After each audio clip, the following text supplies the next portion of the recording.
भारत गुंतला तर तिसरं विश्वयुद्ध सुरू होईल का?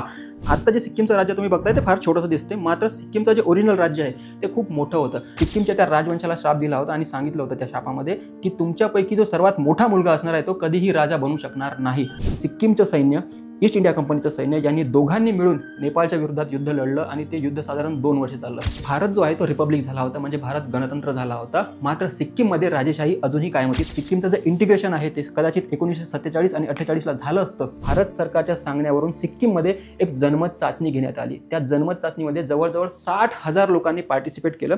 भारत, बांगलादेश आणि पाकिस्तान हे जे युद्ध आहे याला तोंड फुटलं होतं आणि त्यामुळं ही ग्लोबल न्यूज झाली होती की आता तिसरं विश्वयुद्ध होणार काय म्हणून. नोव्हेंबर 1971ला जगभरांच्या न्यूजपेपरमध्ये एक ठळक बातमी छापून आली होती. ती बातमी होती सिक्कीममुळे तिसऱ्या विश्वयुद्धाला तोंड फुटणार का म्हणून. कारण घटनाक्रम जो होत आला होता तो सुद्धा तसाच होता. त्याच वेळेस वेस्टर्न पाकिस्तानने म्हणजे आजच्या पाकिस्तानने आजच्या बांगलादेशवर अटॅक केला होता. त्याच दरम्यान भारतसुद्धा त्या युद्धामध्ये इन्व्हॉल्व झाला होता आणि चीनने आपलं जे सैन्य आहे ते सिक्कीमकडे हळूहळू वळवायला सुरुवात केली होती. त्यामुळे सिक्कीम जे आहे हे बोन ऑफ कंटेन्शन झालं होतं. सिक्कीमवर जर चीनने ताबा मिळवला तर तिसऱ्या विश्वयुद्धाला जे आहे तोंड फुटणार आहे अशी सर्वांना खात्री पटली होती. कारण नोव्हेंबर 1971ची मी गोष्ट करतोय. सिक्कीमचं संरक्षण करणं ही भारताची जबाबदारी होती. का? कारण भारताने सिक्कीमसोबत एक करार केला होता, 1948ला केला होता, 1950ला केला होता की ज्यानुसार Sikkim was the protectorate state. Protectorate state म्हणजे काय, तर सिक्कीम जे आहे ते भारताचं संरक्षित राज्य असणार आहे असा हा करार केला होता. इंग्रजांनी 1861ला हा करार केला होता आणि तोच पुढं इंग्रज गेल्यानंतर भारत सरकारकडे लागू करण्याची जबाबदारी आली. त्यामुळं सिक्कीमवर जर चीनने हल्ला केला तर भारताने सिक्कीमचं रक्षण करणं ही भारताची जबाबदारी बनणार होती. आणि त्यामुळं चीन इन्व्हॉल्व आहे, पाकिस्तान इन्व्हॉल्व आहे, बांगलादेश इन्व्हॉल्व आहे, युनायटेड नेशन्स इन्व्हॉल्व आहे, अमेरिका इन्व्हॉल्व आहे आणि त्यामध्ये भारत गुंतला तर तिसरं विश्वयुद्ध सुरू होईल का, ह्या चर्चा जगभर व्हायला लागल्या होत्या आणि जग जणू काही विश्वयुद्धाच्या अगदी उंबरठ्यावर जाऊन पोहोचलं होतं. मात्र तसं काही घडलं नाही. भारताने पाकिस्तानचा पाडाव केला आणि बांगलादेश नंतर लिबरेट झाला. चीनने आपलं जे सैन्य आहे ते सिक्कीमवरून माघारी वगैरे घेतलं आणि नंतर जी परिस्थिती आहे ती नॉर्मल झाली. त्याच्या काहीच 3 वर्षानंतर 4 वर्षानंतर म्हणा सिक्कीम जे आहे कम्प्लिटली भारताचं एक अविभाज्य राज्य बनलं. तसं सिक्कीमचा आणि भारताचा संबंध जो आहे तो 16व्या आणि 17व्या शतकामध्ये यायला सुरुवात झाली होती. तर 16व्या 17व्या शतकामध्ये भारताची आणि सिक्कीमची जी रिलेशनशिप आहे ते इट इज कॉम्प्लिकेटेड, ज्याला आपण म्हणतो की रिलेशनशिपमधलं स्टेटस कुठलाही डिफाईन नाही आहे, तर इट इज कॉम्प्लिकेटेड स्टेटमध्ये होतं. हे जे प्रोव्हिजन आहे 1975 पर्यंत चालू राहिलं आणि जेव्हा सिक्कीम आणि भारताने सांगून दिलं एकमेकाला की हम बने तुम बने एक दूजे के लिए, तर हा 333 वर्षांचा साधारणचा प्रवास आहे ज्यामध्ये रिलेशनशिप स्टेटस जे आहे जे भारताचं सिक्कीमसोबत ते अधिक मजबूत होत गेलं आणि 1975 16 मेला सिक्कीम भारताचं एक अविभाज्य राज्य बनलं. तो शुरू से शुरू करते कहानी शुरू होती है 1642 में. आता मी एडिटरला सांगून देईल की सिक्कीमचा मॅप जो आहे तो तुम्हाला ठळकपणे दाखवा म्हणून. आता जे सिक्कीमचं राज्य तुम्ही बघताय ते फार छोटंसं दिसते, मात्र सिक्कीमचं जे ओरिजिनल राज्य आहे ते खूप मोठं होतं. आणि सिक्कीममधली जी प्रमुख जनजाती आहे त्यावेळेस ती होती लेप्चा कम्युनिटी. लेप्चा एक जनजाती आहे सिक्कीममधली. त्यासोबतच काही नेपाली पॉप्युलेशन होती आणि 16व्या शतकामध्ये मोठ्या प्रमाणामध्ये तिकडे जे आहे तिबेटमध्ये जे राहणारी भोटिया कम्युनिटी आहे यांनी सिक्कीममध्ये प्रवेश करायला सुरुवात केली होती. आता लेप्चा कम्युनिटी जी आहे ही ट्रायबल कम्युनिटी होती आणि यांचे जे देवदेवता वगैरे आहे ते आदिवासी परंपरेमधले जे देवी देवता वगैरे असतात त्या प्रकारचे होते. नेपाली पॉप्युलेशन आहे त्यातली बऱ्याचशी पॉप्युलेशन जी होती ती हिंदू पॉप्युलेशन होती. मात्र भोटिया कम्युनिटी ज्यांनी तिबेटमधून आता हळूहळू सिक्कीममध्ये पाय पसरायला सुरुवात केली होती हे मोस्टली बुद्धिस्ट होते. तर यांचा दबदबा तिकडे निर्माण व्हायला लागला भोटिया कम्युनिटीचा आणि 1642ला तिबेटमधल्या 3 धर्मगुरूंनी सिक्कीममध्ये पाय ठेवला आणि त्यांनी बुद्धिस्ट कम्युनिटीमधल्या एका व्यक्तीला तिथला राजा म्हणून घोषित केला आणि राजाला सिक्कीममध्ये पर्याय शब्द आहे चोग्याल. तर ज्या डायनेस्टीचा हा राजा होता ती होती नामग्याल डायनेस्टी. जसे वंशपरंपरागत पद्धतीने जे चालत येतात तर नामग्याल हे त्यांचा आडनाव होतं किंवा त्यांचा वंश होता. आणि तेव्हापासून 1642 पासून 1675 पर्यंत सिक्कीमवर जे राज्य करणारे जे लोक होते ते भोटिया कम्युनिटीचे होते आणि त्यांचं आडनाव जे होतं ते नामग्याल होतं. तर 1642 मधला जर एडिटरला मी सांगणार आहे की सिक्कीमचा जो मॅप दाखवा तर तो असा मोठ्या प्रमाणामध्ये सिक्कीमचा जो एरिया आहे तो विस्तारित एरिया होता. 1642 पासून वेगळ्या जे शेजारचे राष्ट्र आहे, जसं आता तुम्ही मॅपमध्ये बघितलं की पूर्वीकडे भूटान आहे, पश्चिमेकडे नेपाळ आहे, उत्तरेकडे चीन आहे. तर ह्या तिन्ही राज्यांनी मिळून सिक्कीमचं क्षेत्र हळूहळू कुरतडायला सुरुवात केली होती आणि मोठ्या प्रमाणामध्ये सिक्कीमचं जे क्षेत्र आहे त्यांनी आपापल्या ताब्यामध्ये घेतलं आणि सिक्कीमचं आज जे छोटंसं राज्य बघतो त्याचं एक पूर्वस्वरूप त्यांनी तसं निर्माण केलं होतं. मात्र सिक्कीममधले हे जे लोक आहे आता 3 कम्युनिटी याच्यामध्ये झालेल्या आहेत. लेप्चा कम्युनिटी झालेली आहे, याच्यामध्ये भोटिया कम्युनिटी झालेली आहे आणि ह्याच्यामध्ये नेपाली जे पॉप्युलेशन आहे ती राहायला लागली होती. तर असं म्हणतात की लेप्चा कम्युनिटीने सिक्कीमच्या राजाकडे नामग्याल डायनेस्टीचा राजा होता त्याच्याकडे मागणी लावून धरली होती की तुम्ही बुद्धिस्ट आहात मात्र तुम्ही बुद्ध धर्म आमच्यावर लादण्याचा प्रयत्न करू नका. मात्र राजाने ती अट मानली नाही आणि राजाने तिथली जी पॉप्युलेशन आहे त्यांना बुद्धिस्ट करण्याचा प्रयत्न केला. तर म्हणतात की मात्र ही जी लेप्चा कम्युनिटी आहे यांनी सिक्कीमच्या त्या राजवंशाला श्राप दिला होता आणि सांगितलं होतं त्या शापामध्ये की तुमच्यापैकी जो सर्वात मोठा मोठा मुलगा असणार आहे तो कधीही राजा बनू शकणार नाही, तो अकाळीच मृत्यू पावणार आहे आणि जर तो राजा जरी झाला तरी तो फार काळ राज्य करू शकणार नाही. आणि आपण बघतो याला की अंधविश्वास म्हणा किंवा योगायोग म्हणा, what ever you can say, असंच झालेलं आहे. जो सर्वात मोठा पुत्र होता, जो गादीचा खरा वारसदार होता, तो जगू शकला नाही राजा होस तर, किंवा राजा जरी झाला तरी त्याचा लवकरच मृत्यू झालेला आहे. तो दिस वॉज अबाउट सिक्कीम. तर थोडासा इतिहास आहे याचा, आपण मागे जायचा प्रयत्न केला तर 1642 पासून ही जी परंपरा आहे राजा होण्याची चालू झाली होती. आणि नंतर जसं की त्यांनी श्राप दिला होता तसं तसं ते घडत गेलं आणि 1642 पासून जो दुसरा पुत्र आहे किंवा तिसरा पुत्र आहे साधारण तोच राजा बनत गेलेला आहे. तर ईस्ट इंडिया कंपनीने जेव्हा पाय पसरायला भारतामध्ये सुरुवात केली होती तेव्हा ईस्ट इंडिया कंपनीने पूर्ण भारतावर जसा ताबा मिळवला होता तसंच त्यांना सिक्कीममध्ये सुद्धा इंटरेस्ट डेव्हलप झाला होता. सिक्कीममध्ये इंटरेस्ट कशासाठी डेव्हलप झाला होता, कारण सिक्कीममधून जाणारा जो मार्ग आहे तिबेटमधला, हा भारतातून जाणारा सर्वात सोपा मार्ग आहे. त्यामुळे त्यांना तिबेटवर जर ताबा मिळवायचा असेल तर आपण अगोदर सिक्कीमवर ताबा मिळवला पाहिजे, हे त्यांची ठाम समज झाली होती. आणि इंग्रजांनी हळूहळू सिक्कीमवर सुद्धा आक्रमण करायला सुरुवात केली होती.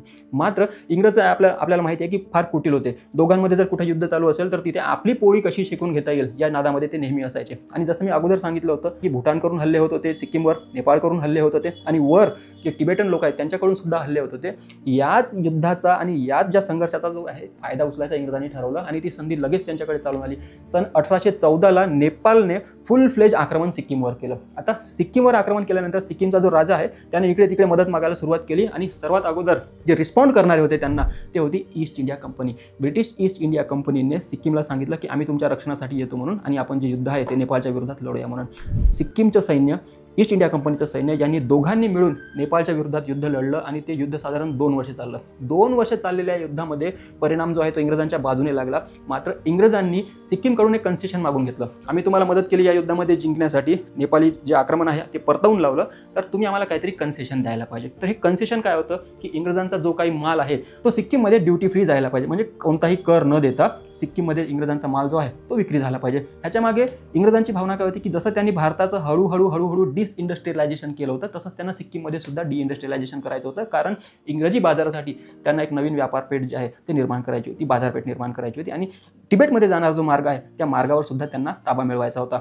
तर 1817मध्ये त्यांनी एक करार केला की सिक्कीम जे आहे त्याच्यासोबत आपण ड्युटी फ्री ट्रेड करणार. मात्र जसे जसे आर्थिक संबंध यांचे डेव्हलप होत गेले तसेच इंग्रजांचे पॉलिटिकल रिलेशन्स जे आहे सिक्कीमसोबत ते सुद्धा डेव्हलप होत गेले आणि हळूहळू इंग्रजांच्या महत्त्वाकांक्षा ज्या आहेत त्या वाढायला लागल्या आणि त्यांनी हळूहळू सिक्कीमचं जे दक्षिणेकडचा भाग आहे ज्याला आपण आता दार्जिलिंग वगैरे हा जो पट्टा बघतो, आता तो पश्चिम बंगालमध्ये आहे, मात्र अगोदर तो सिक्कीममध्ये होता.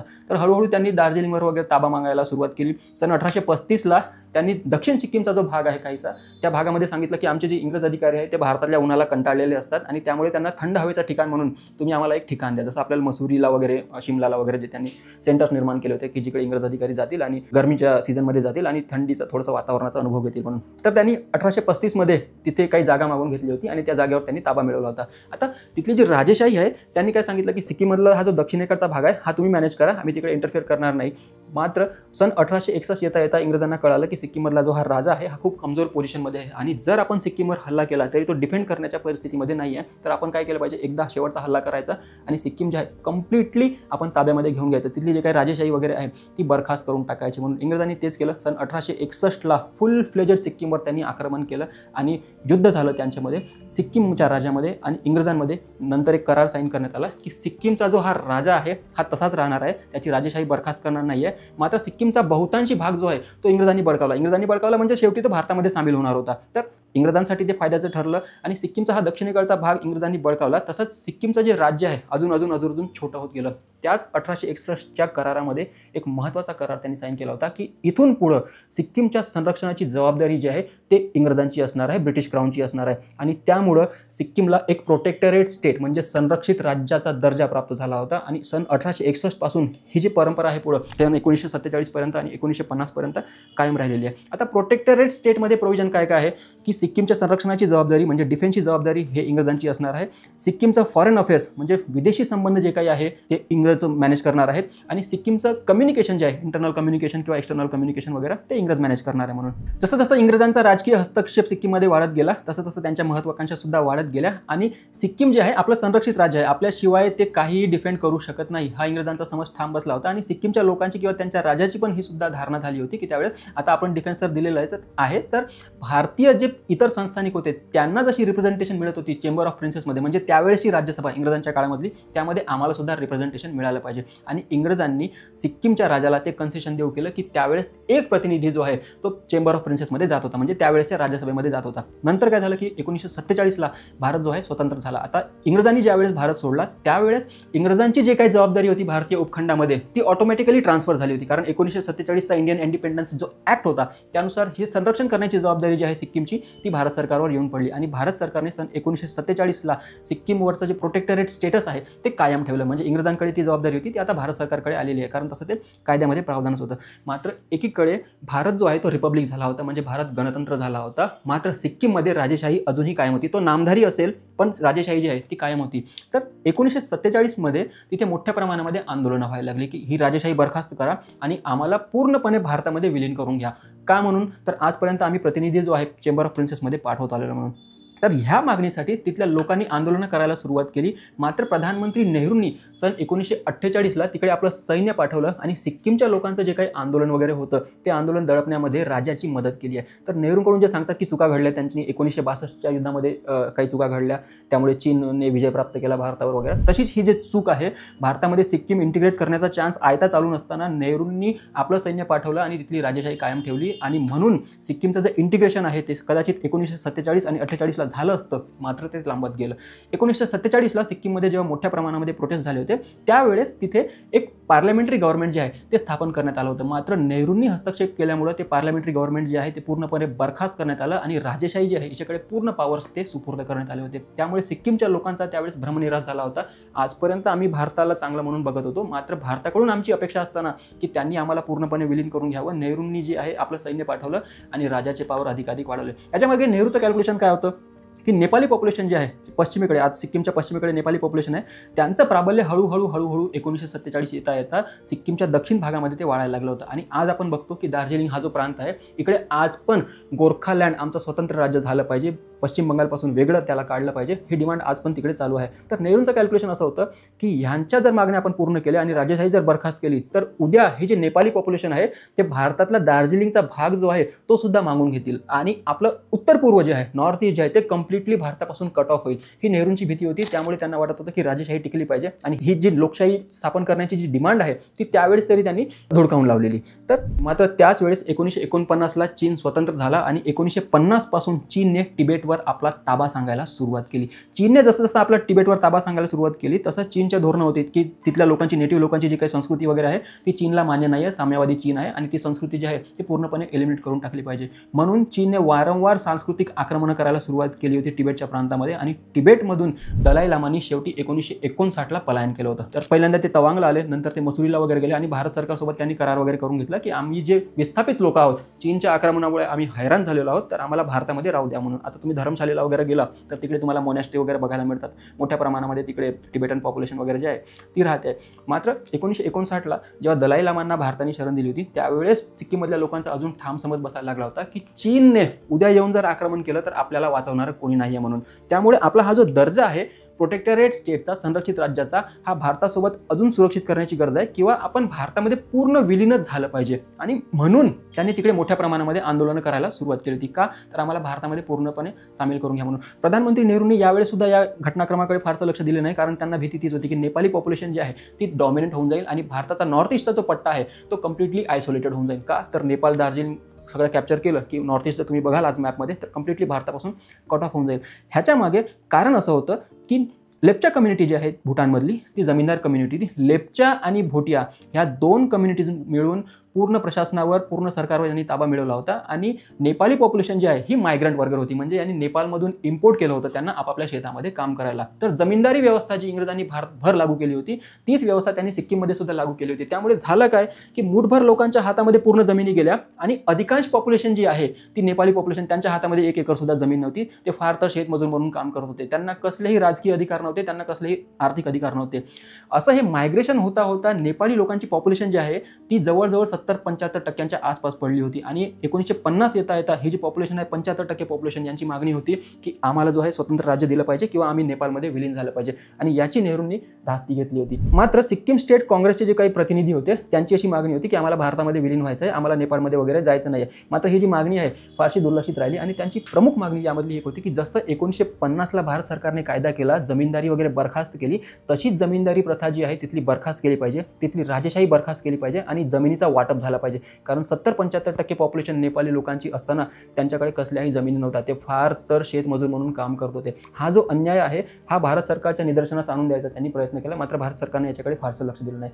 येता येता 1971 मध्ये नेपाळचा राजा आणि त्याची राणी हे अमेरिकेच्या भेटीवर गेले होते. आणि त्याच दरम्यान भारत, बांगलादेश आणि पाकिस्तान हे जे युद्ध आहे याला तोंड फुटलं होतं. आणि त्यामुळं ही ग्लोबल न्यूज झाली होती की आता तिसरं विश्वयुद्ध होणार काय म्हणून. 1971 मध्ये ती परिस्थिती जी आहे ती निवडली. मात्र 1973ला काय झालं की तिथल्या नेपाळी पॉप्युलेशननी मोठ्या प्रमाणामध्ये हजारो लोक जमा झाले आणि त्यांनी तिथला जो राजा आहे, जो नामग्याल डायनेस्टीचा चोग्याल ज्याला राजा म्हणतो, त्याच्या पॅलेसला त्यांनी घेराव घातला आणि त्याला सांगितलं की तू तुरंत पदाचा राजीनामा दे, आम्हाला राजेशाही नको आहे, तू जर इथून हटला नाही तर आम्ही तुम्हाला जीवित मारू म्हणून. मात्र यावेळेस जे प्रधानमंत्री होत्या त्या इंदिरा गांधी होत्या. नेहरूंनी कदाचित जे चूक केली ती त्यांना रिपीट करायची नव्हती. आणि ह्या वेळेस भारत सरकारने आपली फुल फ्लेजेड मिलिटरी पाठवली तिकडे आणि तिकडे सांगितलं की राजाला जो आहे आता फक्त टायटुलर हेड बनवायचा आहे, म्हणजे त्याला फक्त नामधारी राजा बनवायचा आहे आणि पूर्णच्या पूर्ण सिक्कीमचं शासन प्रशासन जे आहे ते लोकतांत्रिक सरकारकडे आपण द्यायचं आहे. त्यानुसार सन 1974ला तिथे पहिल्यांदा निवडणुका झाल्या आणि एक लोकतांत्रिक सरकार स्थापन करण्यात आलं. आता लोकतांत्रिक सरकार स्थापन झाल्यानंतर याचा सर्वाधिक त्रास कोणाला होत होता तर तिथल्या त्या राजाला होत होता. आणि त्यामुळे 1974 मध्ये त्यांनी जगभरातल्या नेत्यांना, लिडर्सला पत्र वगैरे पाठवायला सुरुवात केली होती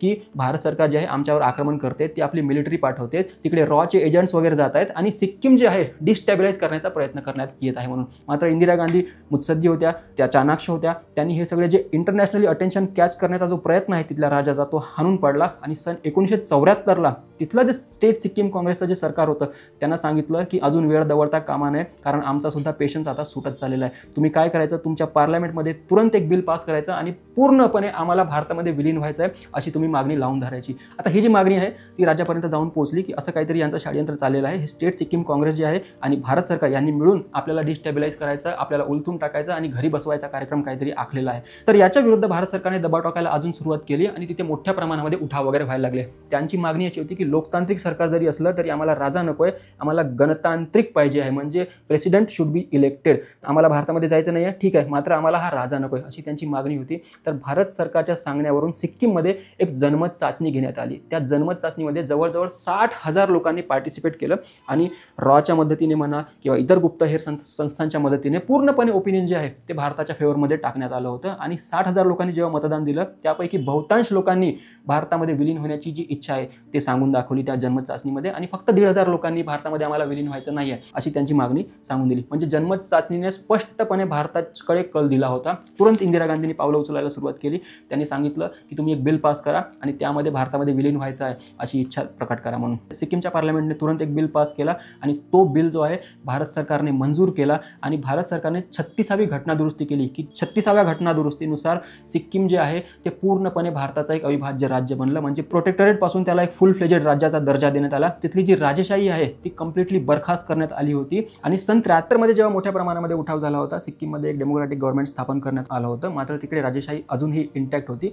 त्याच वेळेस भारताने सिक्कीमचं जे स्टेटस आहे ते प्रोटेक्टरेट पासून असोसिएटेड स्टेटकडे नेलं होतं. तर लोक विचारत होती, इंटरनॅशनली चर्चा होत होती की हा असोसिएटेड स्टेट म्हणजे काय, यामध्ये तुम्ही नेमकं सिक्कीमला काय देऊ करता आहात, कारण अगोदरच सिक्कीम जे तुमचं प्रोटेक्टरेट स्टेट आहे त्याच्या संरक्षणाची जबाबदारी तुमच्याकडे आहे. तर असोसिएटेड स्टेट म्हणजे काय याच्यावर इंदिरा गांधींनी तोडगा काढला की सिक्कीमला आता लोकसभेमध्ये एक प्रतिनिधी पाठवता येणार आहे आणि राज्यसभेमध्ये सुद्धा एक प्रतिनिधी पाठवता येणार आहे. तर हे जे रिलेशनशिपचं जे स्टेटस आहे की भारताचं आणि सिक्कीमचं, अगोदर भारताचे आणि सिक्कीमचे संबंध जे आहे ते फार तर कल्चरल संबंध होते. त्यानंतर इंग्रजांमुळे ते प्रोटेक्टरेट स्टेटसवर आले. त्यानंतर इंदिराजींनी त्याला 1974ला असोसिएटेड स्टेटपर्यंत नेलं आणि शेवटी 16 मे 1975ला सिक्कीम जे आहे ते भारताचं अविभाज्य राज्य बनलं. And that is about Sikkim's history and how it became integrated with the Indian union. सिक्कीमला कधी जाल तर आवर्जून बघा. तिथली जागा, तिथले झाडी डोंगर अति सुंदर आहे, फिरण्यासारखी जागा आहे. तिथलं जेवण, तिथलं खानपान, तिथलं राहणीमान वगैरह खूप सुंदर है. So that's all about Sikkim. अगले वीडियो में कभी चर्चा करेंगे हैदराबाद के बारे में, कश्मीर के बारे में. So that's all from my side. Thank you.